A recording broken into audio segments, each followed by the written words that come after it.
தேவலோகத்துல இருக்கிற இந்திரனே வந்து நம்ம கிட்ட பட்டர் மில்க் இருக்குன்னு சொல்லி பொறாமப்படுவாராம். ஹாஃப் அன் ஹவரை நீங்கள் பார்க்கலாம். ஆல்ரெடி தெரிஞ்ச உள்ள வெண்ணெய் வந்திருக்குன்னு. ஹார்ட் பிளாக்ஸ், டயபெட்டிஸ், ஒபெசிட்டி, தயிர் மட்டும் போகிறோம், இது எல்லாத்தையுமே இன்க்ரீஸ் பண்ணி விட்டுரும். நாங்கள் ஆல்ரெடி மோர் தான் குடிச்சிட்டு இருக்கோம் அப்படின்னு நிறைய பேர் சொல்லுவீங்க. பட் அன்ஃபார்ச்சுனேட்லி நீங்கள் குடிக்கிறது மோர் இல்லை, அதுவும் தயிர் தான். தயிரில் தண்ணி ஊற்றினா மட்டும் மோர் ஆயிடாது.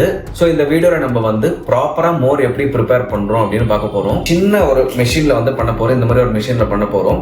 ஸோ வந்து 1200 ml வந்து நான் 800 ml தயிரும் 400 ml தண்ணியும் போட்டிருக்கேன். இந்த ரேஷியோ வந்து நீங்கள் எப்படி வேணால் மாற்றிக்கலாம். இங்கே ஸ்விட்ச் இருக்குது, ஆன் பண்ணிட்டீங்கன்னா இது ஓட ஆரம்பிச்சிடும்.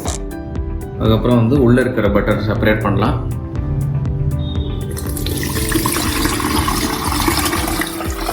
பியூட்டிஃபுல்லான ஒரு ப்ராடக்ட். மோர் வந்து ஆன்டி ஏஜிங் இன் ப்ராப்பர்ட்டிஸ் இருக்கிறது. மோர் ரெகுலராக எடுத்து அவங்களுக்கு வந்து எவர் யூத்ஃபுல்லாக இருப்பாங்க. ஸோ நீங்கள் மோர் குடிக்கிறீங்க அப்படின்னா இதுதான் மெத்தட். இப்படி மோர் குடிச்சாதான் நீங்கள் உண்மையான மோர் குடிக்கிறீங்கன்னு அர்த்தம்.